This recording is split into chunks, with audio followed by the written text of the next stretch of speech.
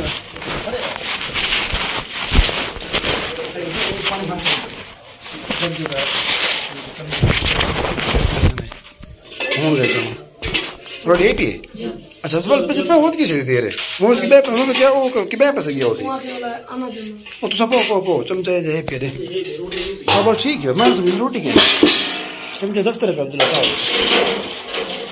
دفتر میں چمچہ پہ کر سکتے ہو